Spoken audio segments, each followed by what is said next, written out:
Well, think about it for a second. I mean, I'm fine. If you want to go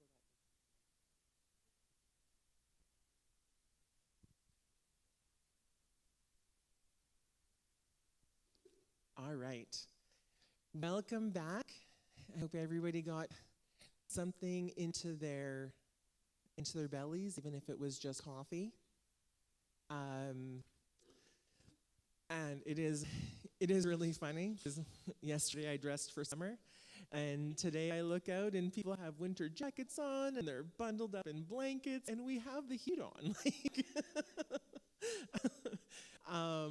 But this is the change of season now. Can just switch on a dime. So, how was this morning's session for everybody? Very good. Yeah, I was really excited talking about what her thought processes were and what she felt God was leading her to. I was a little intimidated,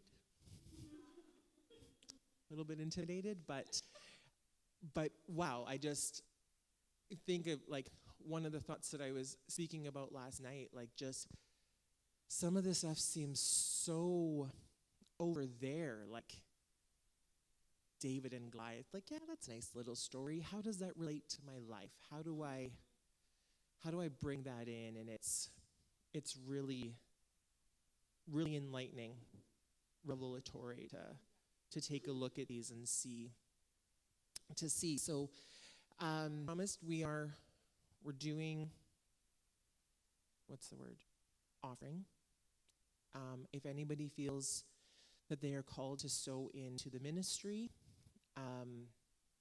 and plant seeds, there is, I can only speak for myself to say what God is doing here.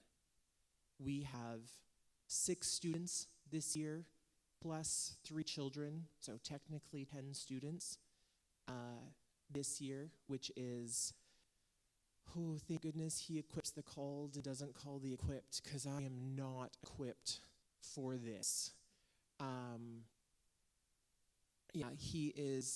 He's doing incredible things, and we sit and we just try to walk in obedience and faith, going, he's got a plan for all of this. He's got a plan for all of this. We just have to walk in obedience. I was talking to Kimberly last night, and it was just like, feel like God is calling this ministry now into a place that it wasn't originally built for.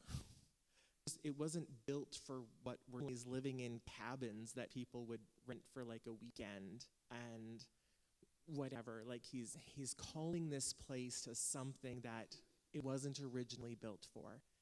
And as a result, there's growth, and there is all of that stuff that's happening, and we sit in faith every day and every month that God is going to provide. I encourage you ladies that don't live here, talk to our students. Talk to them. Ask them their story. Ask them why they're here. Ask them about the growth that has happened in the last 5 weeks, because it's been incredible to see what God is doing in their lives. Like, they are different people than they were when they showed up, and God's only scratched the surface of where he wants to take them. So that's that. I will pass it on over. On track. Yes.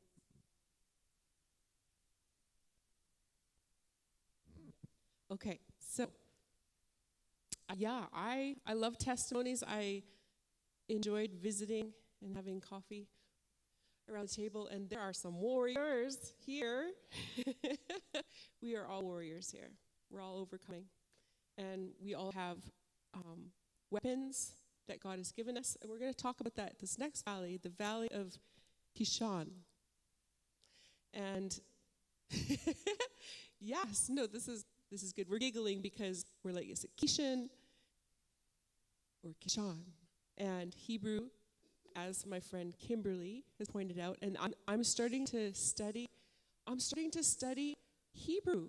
Kimberly, this, I want to know, how is it pronounced? And so she was gracious to tell me that the pronunciation is mostly on the second syllable, right? So like Shan, like Ilah, Yeshua. So the third valley is the valley of Kishon. Before we do that, just remind me, I'm trying to keep track of a couple thoughts. The afternoon, we have a craft, and sometimes when you hear the word craft, some women can be like, no. So everyone's invited to do this craft. It actually ties into our weekend because we want you to go home with something. It's easy. It's gluing and pasting and writing. It's not painting. It's very easy. And you have some books, some binder type things that open.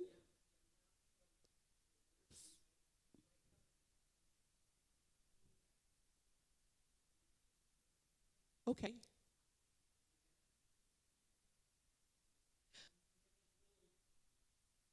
So they're like a folder. You open it up. It has the paper in it. Like, it just has a folder. Okay. So we're going to just design this folder for something to take home. The idea is, as Tanya and I were praying about this weekend, we were talking about the valleys, but then there's like a second part, so we're going to talk about it tonight too. But I have to talk about this part for the craft because it kind of sets up the craft. So finding the word for your season is what the craft is about.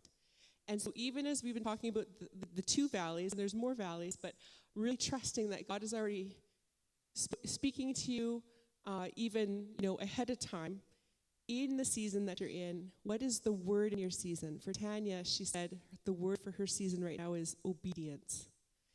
So that's the go-to word for your season. Mom, is it okay if I share your word? Yeah, so my mom, Louise, is here. She is my faithful intercessor. My kick you out of the nester, even though I've been out of the nest. But my encourager, prayer warrior, friend. So the word for her season, she said, is peace. Seeking peace? Seeking peace. She's an intercessor. She prays for many things, and there's been a constant, nonstop, just even in family and stuff, and we're talking major prayer needed. So so it's been constant. So seeking peace is the word for her season. So I'm just going to do this real quick here because I have this necklace that I made for myself a while ago. I have this thing for bathtub chains. I don't know why, but they work really well to hang things off of. And they're relatively inexpensive. So I have these 3 keys. They're like little fancy skeleton keys. They're just craft keys. These ones aren't real. But here are 3 master keys I just want to share with you that God has given me. So if you're even unsure of, okay, what is my word for the season? Here's 3 master keys for every season. One is thankfulness. Thankfulness is one of those master keys that open any door. So if you find yourself stuck, or you find yourself worried, or you find yourself scared, you find yourself numb, you find yourself grieving, any of those things, thankfulness is a key that'll unlock that for you. Thank God for the things you can thank God for. Thank Him for the breath in your lungs. Thank Him for what you have. It helps to shift your focus. The second skeleton key I have is honor. And it's not in any particular order, but honor is a skeleton key. So also, the Word of God says to give honor where honor is due. Someone once put it this way. It was during a prayer call, and it really caused me to stop and think about this. And she said, sometimes we don't honor because the person is walking in a manner that, how am I going to articulate this? we'll put it this way. Nobody's perfect. Nobody's perfect. And we walk with grace with each other. And when we see, you've heard this expression probably, we should be women that straighten each other's crowns instead of tearing each other down. And if we have anything in us that tends to want to criticize, or you might feel better when somebody else is a little weaker, you have some insecurity and hurts that the Father's love needs to love you through that deeper and set you free from that. So we honor where honor is due, regardless of what the person may be walking in at the moment. Does that make sense? Because we can walk in mistakes. We can be walking in a time in our life when we're blind to something. And I think that people, especially who have platforms and are more public or more susceptible to public criticism, public opinion, all of that stuff. But the Bible says to give honor where honor is due, not just where you like somebody. Maybe I'll put it that way. I don't know. Just throwing it out there. I'm not totally prepared for that, so I just threw that out there. And the third skeleton key is worship. Praise and worship. Praise and worship. And again, just to remind you again, that it has nothing to do with being a musician. But praise and worship is the posture of your heart. And being able to adore him, devote ourselves to him, bow before him, lift his name high in any situation. So those are three. So think about that going into the craft. Ask God, maybe you already have a word for your season. If you don't, ask him, what is my word for this season? And maybe he'll give you a scripture. So hope to see many of you there. I'm going to come do some craft stuff too. So I want to remember, I have a couple prophetic words that the Lord gave me for a few people. I just want to find out, is everybody here going to be here tonight? Or is there anybody leaving tonight? Okay. So it's just Shirley and Samantha. Okay. Then I'll wait just for time. I think I'll wait and give them tonight then. So the Valley of Kishon. Here's the subtitle.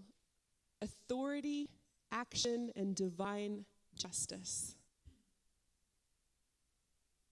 Authority, action, and divine justice. So the scriptures are Judges 4 and 5. So those are the chapters 4 and 5.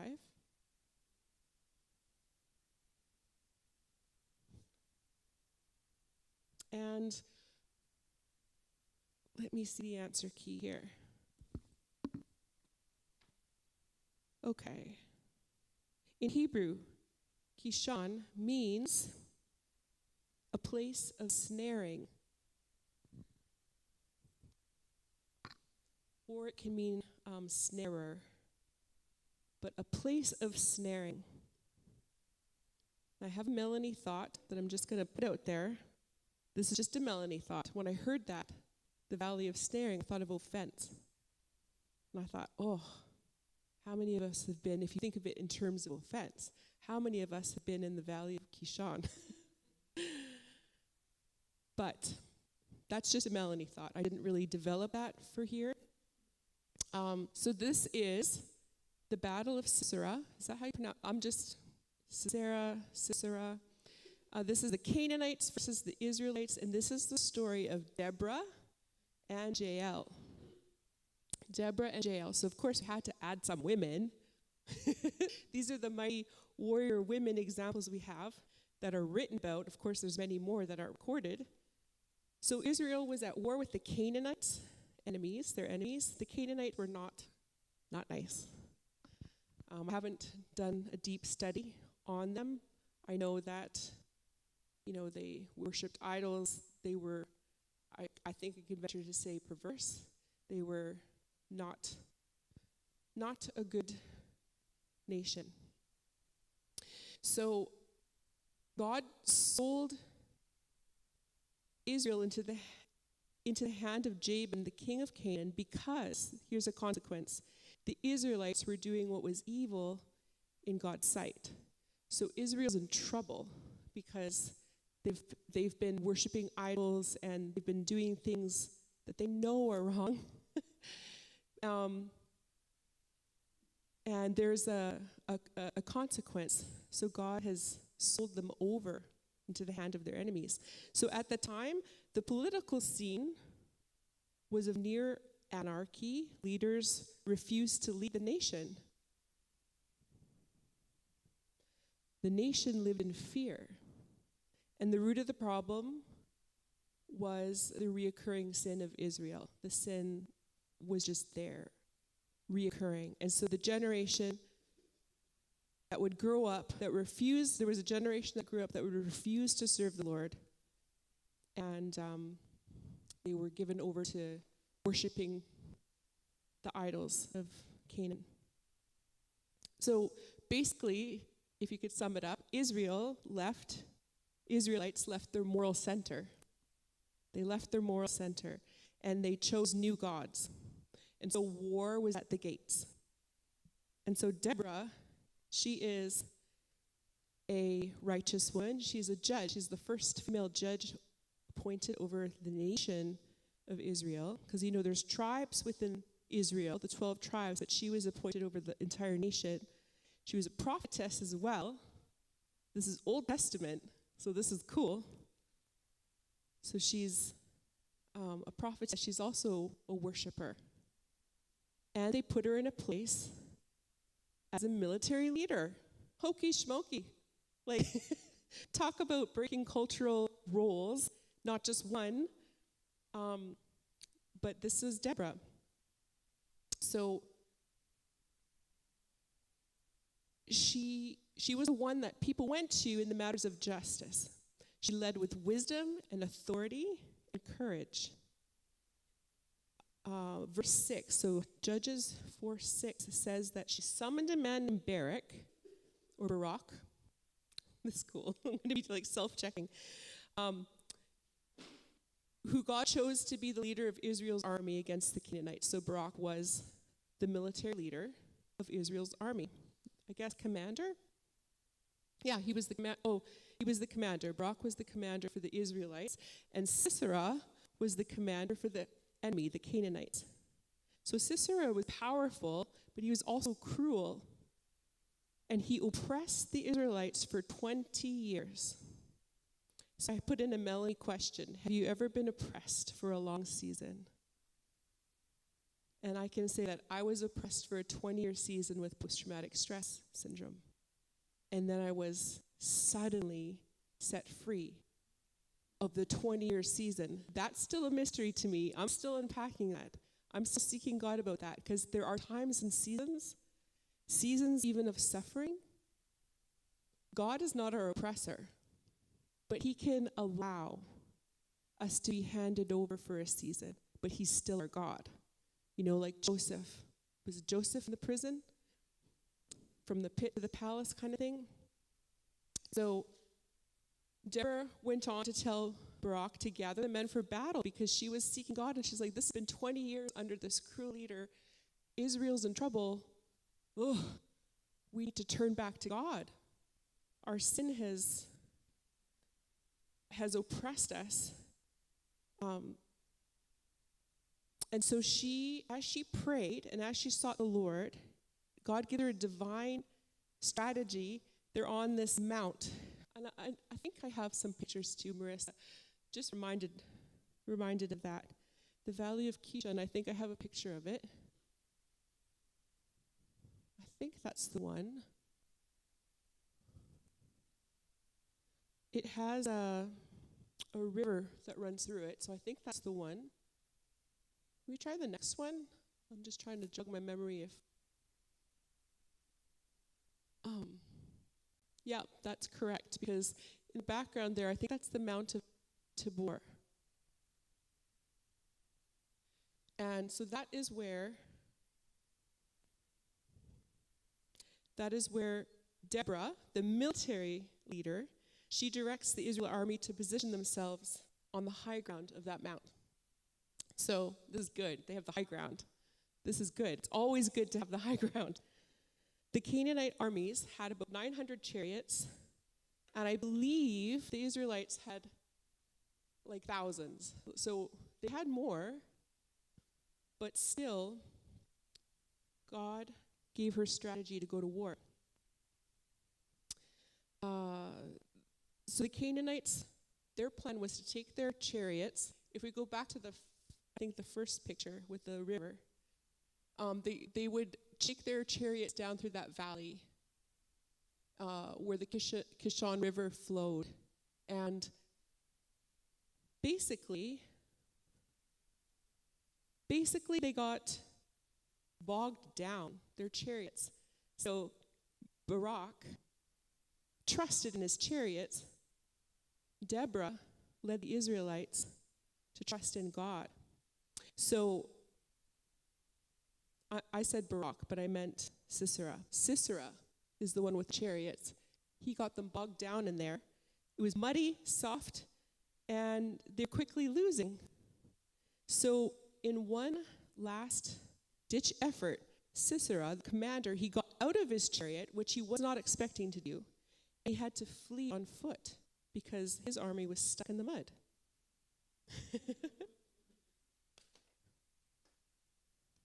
I guess they knew the riverbed would have been dry if they were taking that route, but he didn't expect it to be muddy. So that's cool. We see that there's water there. I think it's quite a long river, actually, in Israel. So this is where Sisera jumps out. He starts to run, and he ends up in this area where there's tents and dwellings, and this is where Jael enters the story. We don't know much about her, but she was prophesied about. And I'm just trying to find that part in my notes, but basically Deborah, when she summons Barak, the head of the Israelite army, and says, this is what we're going to do. We're going to go to war. And Barak says, well, I'll go only if you go. And is it safe to say, like, he puts his trust in her? And this displeases the Lord. And she says, because of the response, God's not going to hand over glory to a man. He's going to hand over this glory to a woman. And Barak's cool with it. He's like, okay. But you see, they were very much in need of a leader. Like, you can imagine the crisis of the Israelites, 20 years being oppressed by the Canaanites, and nobody wanted to step it up. They didn't know how to step it up, I guess. They were bogged down in their own sin, and Deborah comes, and she's spending time with the Lord, and she's spending time in his presence, and she knows, oh, you guys, God is saying, we can win this. We can turn things around. So that's why, if you read the story, it's arise, Deborah, arise, and another word for arise is awake.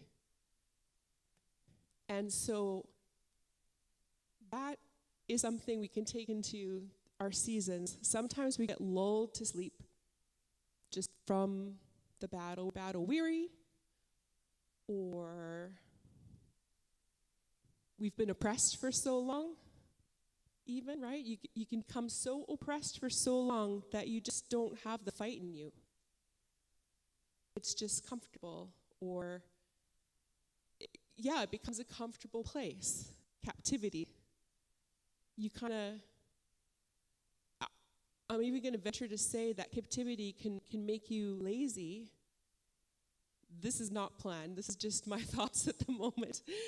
But captivity can make you a little bit lazy because you really you're not thriving. You're just surviving, and you can become okay with that, But this word comes to Deborah, arise, awake, Deborah, and she does. She starts to take leadership. So back to Jael. Okay, actually in our notes, we can say that. We're there. Deborah was awake. That's the next part. In brackets, you can put arise, because those two words go together, awake and arise. You think about it, when you wake up, what do you do out of your bed? You arise. It's very practical.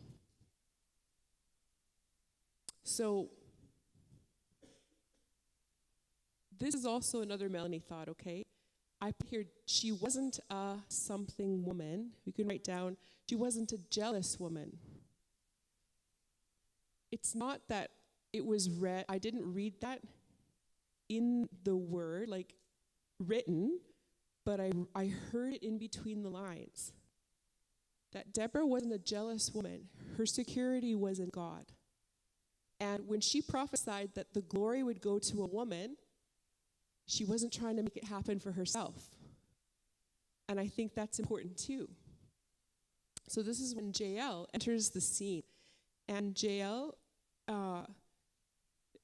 she sees this stranger come. I mean, I'm assuming she didn't know who it was at first. Jael's people, it says in the Bible, in that, I'm not reading the whole, right? It's chapter 4 and 5 of Judges. But Jael's people were at peace with the Canaanites. They weren't oppressed by them. They weren't at war with them. Like, they're cool. So she had no reason to see him as an enemy, is what I'm saying. So she did what was expected of her, because the role of women and the role of Jael would have been to show hospitality. She also was I'm going to create a new occupation, tent pegger. She was a tent pegger. So her job was to, whenever they'd move their tents, she had the job, the big tool in her hand and a big tent peg, big, like you're talking a spike, because it had to go into like really hard, rocky ground, desert, like, that's kind of what the ground is like there. And so she would have had to pound those tent pegs into the ground, and she got those muscles for them, and she knew what she was supposed to do with the tool. I'm going to get you up in a second. She knew what she was supposed to do with the tent peg. She was comfortable with it in her hand. That's what I'm trying to say. She's very familiar with it. So this is key. Because Jael invited Sisera in, she showed him kindness.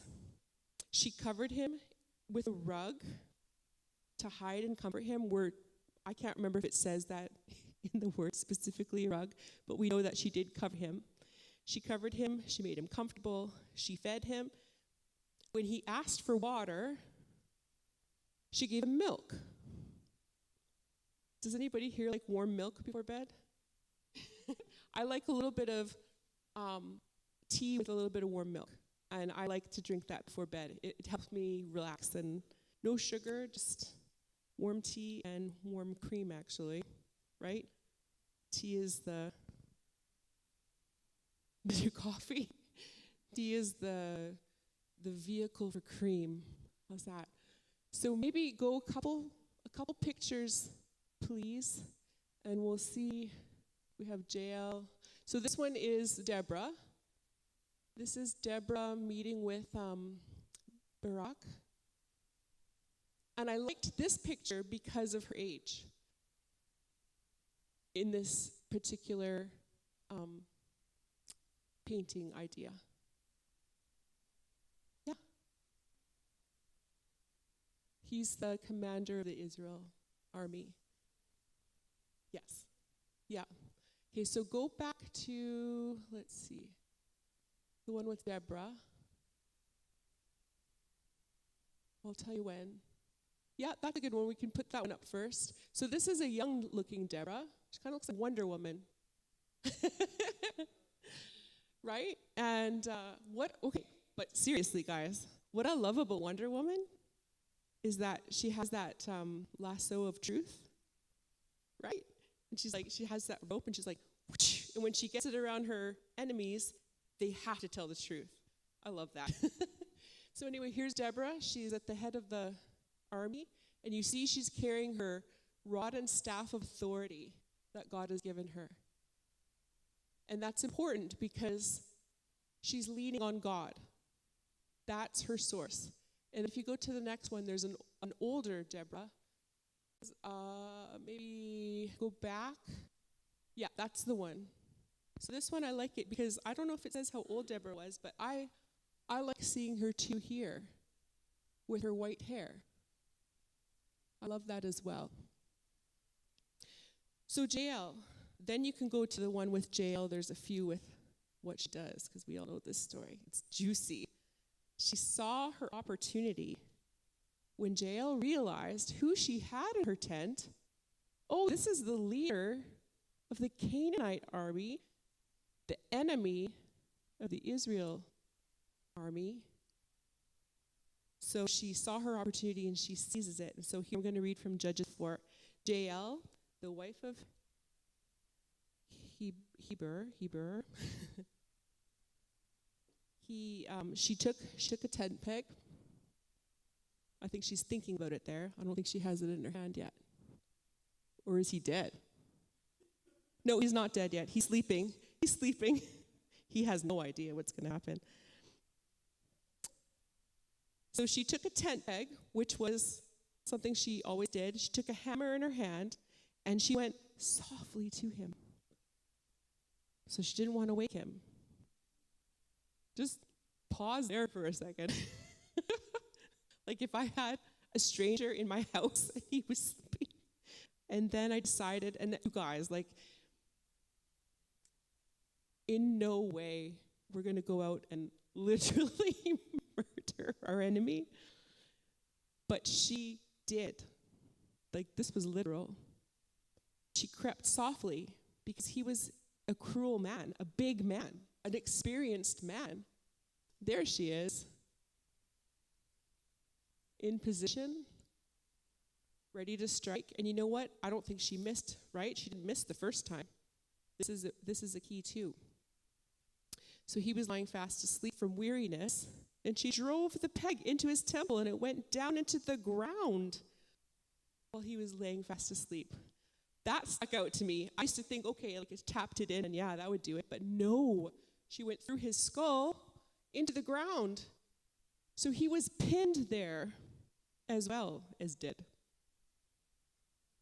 So Anna, I want you to come and just share that little piece about the tent peg that you were carrying. Well, when we were on our way here, Mom was telling me a story of how the leader of the enemy was so cowardly and afraid, and all of his chariots got stuck in the mud, so he ran away, and he was exhausted at this point, running, trying to hide from the Israelites who were pursuing him, and he found that tent, and he was like, oh, I can get some water, and maybe this woman's going to take care of me, and finally, like, I get to rest. So he goes into this tent, and there's this sweet little woman named Jael, and she offers him like a blanket and a cup of milk and I don't know what else, probably like was like, don't worry, we'll take care of you. So he fell asleep, right? And she takes that peg. Do you know how much strength it would have taken to put a metal peg, probably, I don't know how sharp it was, to do it in one blow like that? Like that really stood out to me. I was like, oh wow. But the thing was is that that's what she did all the time, because they would constantly move camp and set up tents, and she would do that for people in her own tent. So that was like her job. It was very mundane, very like ordinary, because every woman would have known how to do that. You know what I mean? So God took something that was completely ordinary in a part of her everyday life and turned it into a weapon for victory over the entire Canaanite army. And it was just something that it was mundane. It was every woman knew how to do that. And it was just something in her everyday life doing. And that's what she had in her hand. That's all she had. She didn't have a sword. She didn't have a spear. She had a tent peg. So I just want to encourage you that God can take the mundane and the routine of your everyday life and turn it into something that will further his kingdom. Amen. That's it. Isn't that encouraging? That's it. That's the key. So Yeah. So behold, it says, and behold, as Barak was pursuing Sisera, Jael went out to meet him and said to him, come. Can you imagine? Barak is still pursuing Sisera, and Sisera is not in sight. But Jael pops out, come, I'll show you the man whom you're seeking. And so he went into her tent, and there lay Sisera with the tent peg in his temple, stuck to the ground. So the war wasn't won by this one deed alone, but it was the beginning of the end of the Canaanites' reign over Israel. And again, no blood. There were some interesting images that came up. So, yeah, this celebrates all that the Lord accomplished through Israel's victory over the battle over Sisera and Canaan. So Deborah praises God, and she's thanking God for all the willing volunteers that came up. So when she rose and she took leadership, there were willing volunteers that followed as the army. And she wants to forever give God glory. She writes a song. It's called the Song of Deborah. And you can read that further in the Word in your own study. But another thing that happened is that there was this torrent of water that went through the Kishon. And the torrent of water flowed down and swept away the enemy as well. So doesn't that sound familiar? Their chariots got bogged down. And then this torrent, this suddenly swept them away. Here are some application questions. First of all, actually, looking at the little key that we have, it says Jael kills, and the answer is Sisera, because he's the Canaanite army commander. And she kills him with a tent peg. But after tent peg, I want you to put in brackets a common tool in her hand. Something common to her, a common tool in her hand. And then Jael recognizes the opportunity, and she seizes the moment.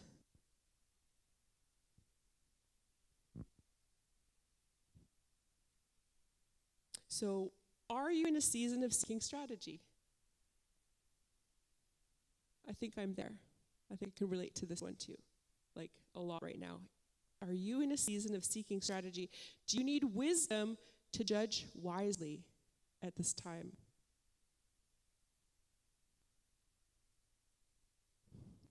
Hard question.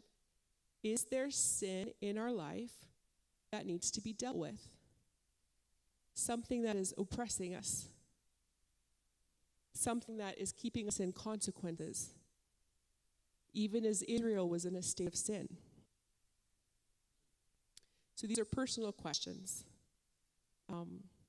Another question, what's an area that you're already walking in authority in?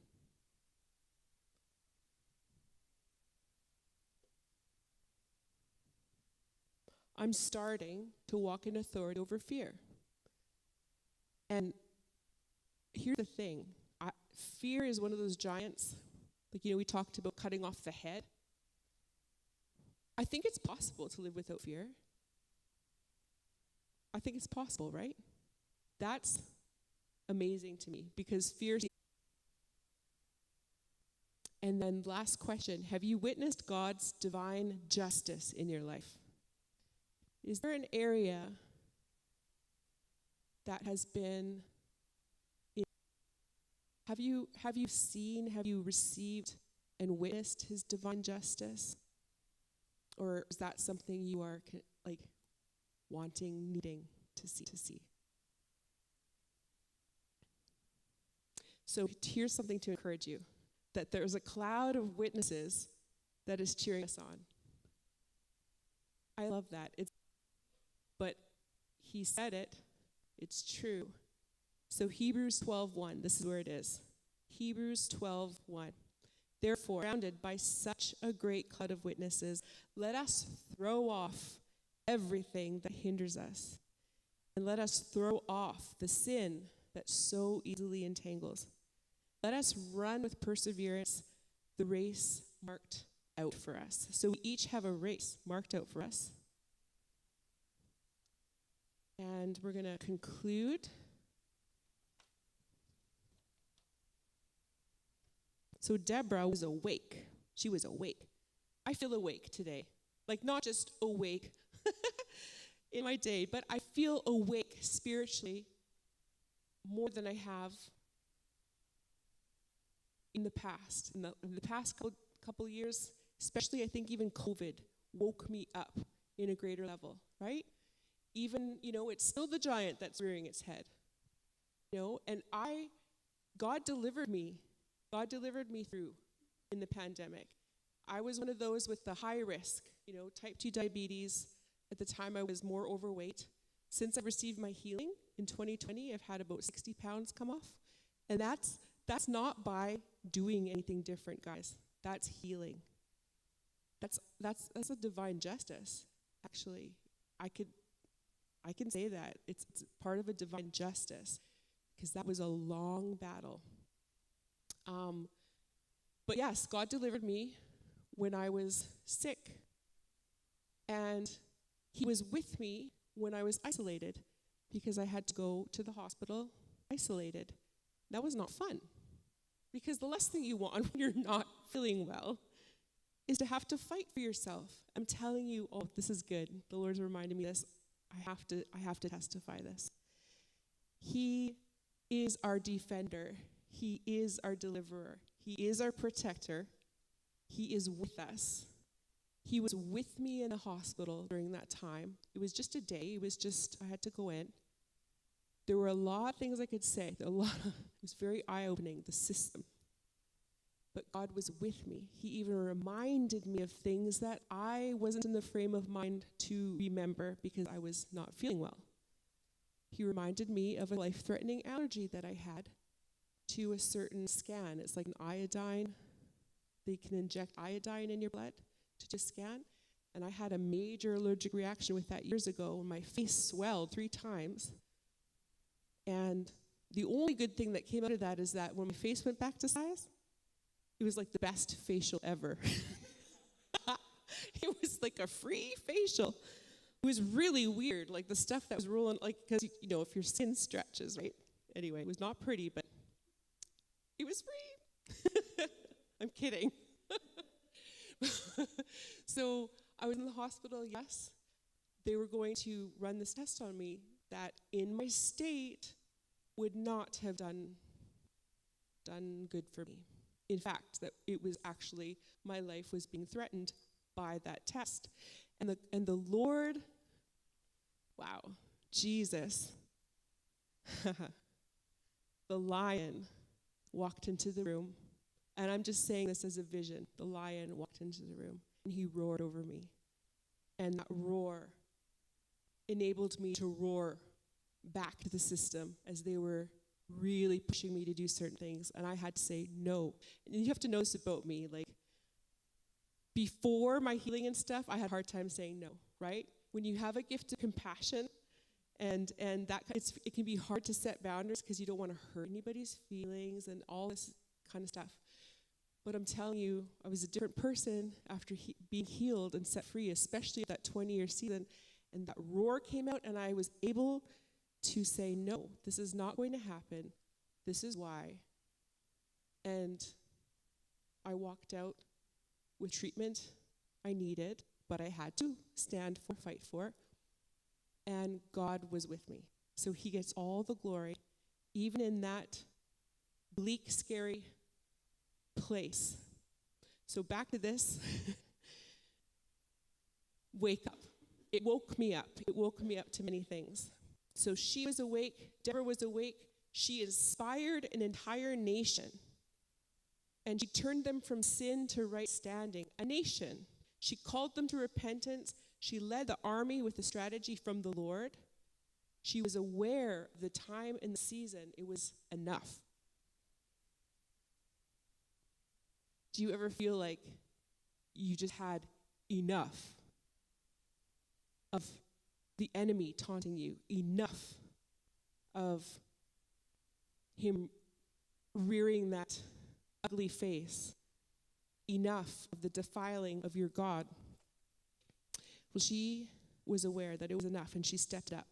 So the last thing, sometimes we need to be a rule breaker. Sometimes we need to be a rule breaker.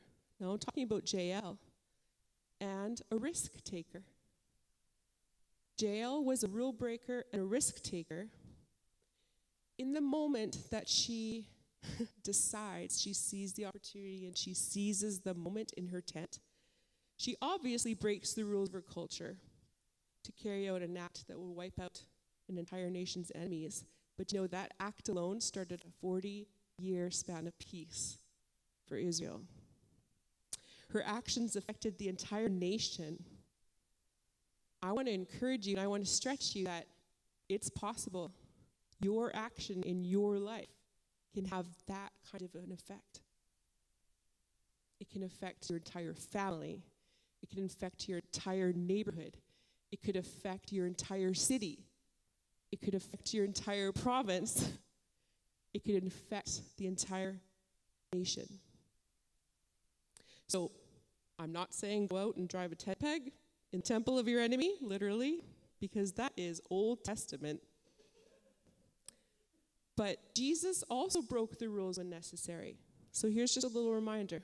He denounced religious rulers for heaping impossible burdens on the people that were listening to them. That's Matthew 23. Jesus also touched the lepers, even though the rules of his day said it would make him unclean. He touched them anyway. That's Matthew 8. And he healed on the Sabbath, even though no work was supposed to be done.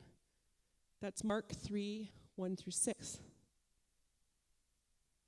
So sometimes we need to be rule breakers and risk takers.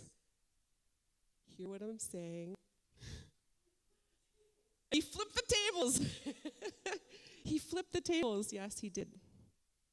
So yes, I'm not saying go out and break all the rules or anything like that. But there are times when you're presented with an opportunity and you'll be stuck between the pressure of the culture and what's popular opinion and what God says.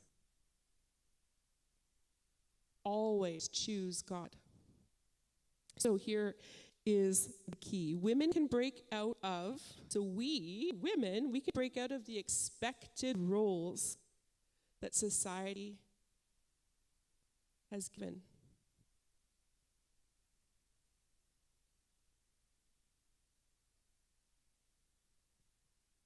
So when God provides an opportunity for us to seize a moment, don't get so caught up in following the religious rules and the cultural rules that we miss the calling of God to challenge the evil and the oppression in the world. Because we're called to bring his kingdom here on earth as it is in heaven. And this is just I'm going to end with a Melanie thought. This isn't a man's world. Jesus taught us to pray, thy kingdom come, thy will be done on earth as it is in heaven. And so the last Melanie thought is, this isn't a man's heaven either. So that's the Valley of Kishon. So we are wrapping up. We made it through 3 valleys. I didn't talk. I was tempted to be like, should we talk like valley girls when we're talking about the valley? But no, that'd be weird. That'd be a little weird. So we're on time, hey? We're ready? Okay. That's good. So I'm actually feeling like a freedom myself in my role to be like, I'm going to share with you guys a revelation that I just received. And on your thought of the tent peg, I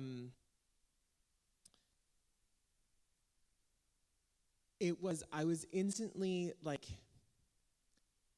okay, so I said it, we heard it said a lot. God calls God equips the called. He doesn't call the equipped. And I just sat in this revelation of I say that and I fall back on that as Okay, good. Thank goodness I don't have to be equipped for this. But then as we're talking about tent peg, and then thinking back to David, God used what they were already comfortable with. He didn't ask them to do anything different than what they were already comfortable with. David used a sling and a rock. That's what he was comfortable with. He didn't suddenly step out, and I was thinking back to last night when I was like, I have a table saw. No, I actually don't now. I actually break that off. I don't have something that he hasn't equipped me for that isn't actually already in, dare I say, my arsenal. David didn't use Saul's armor. He didn't use something that was unnatural to him. He used what was natural to him. Jael didn't use something that was unnatural to her. She used exactly what she had been trained, what she had been doing. She stepped into her calling. She did what was asked of her as part of her culture. And God used that. He didn't ask her to go out and find a sword somewhere or whatever. I was like, oh man, this whole new, I don't have to be anything different than what I am right now. And we say these things, and I just really wanted to share. I've just been completely washed over with, I don't have to try to be something else. I don't have to try to work my way into something. I don't have to wait until I grow into that spot, whatever that spot happens to be. I get to just be me. And God is going to use what I have for his glory. And I don't know, that was really, really cool for me. It was really profound. Now I understand that Christianese line of, we throw that out. God calls or equips the called. He doesn't call the equipped. And I say that, and now it's like, oh man, that's what it means. That's what it means. I don't have to go and look for a tool that I don't know how to use. My stone is enough. Yes, whatever that is. So I encourage you, ladies, you are exactly what God called you to be right now. And he'll use what you have right now. He's not asking you to be anything different. And yeah. And it can change nations. A stone and a tent peg saved the nation. And, I don't have enough. I'm not enough. You are. You are enough. Right now, you are enough. And yes. He just showed up. She wasn't sitting around going, can't wait till he comes, I'm ready. That wouldn't have made sense. He's not coming. And then God used the river. He didn't call in anything different than what was right there. He used the river to clean it up. We make this so much more complicated than it is, don't we? We always got to go and try to find somebody else's armor. We don't need it, you guys. You guys are enough. You're enough. Yeah. Thanks for listening.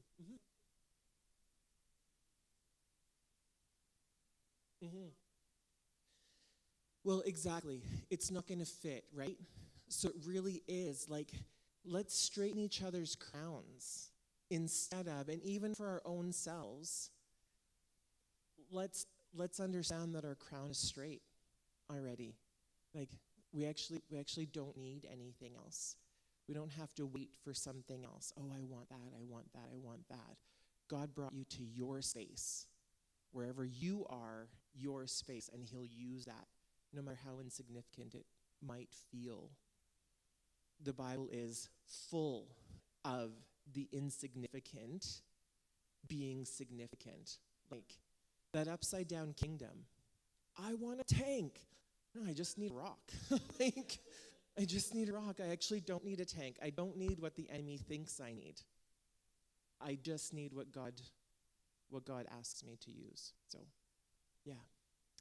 I hope you guys are encouraged. This has been really cool. This has been really cool. So we are on break. We've got a half an hour until lunch.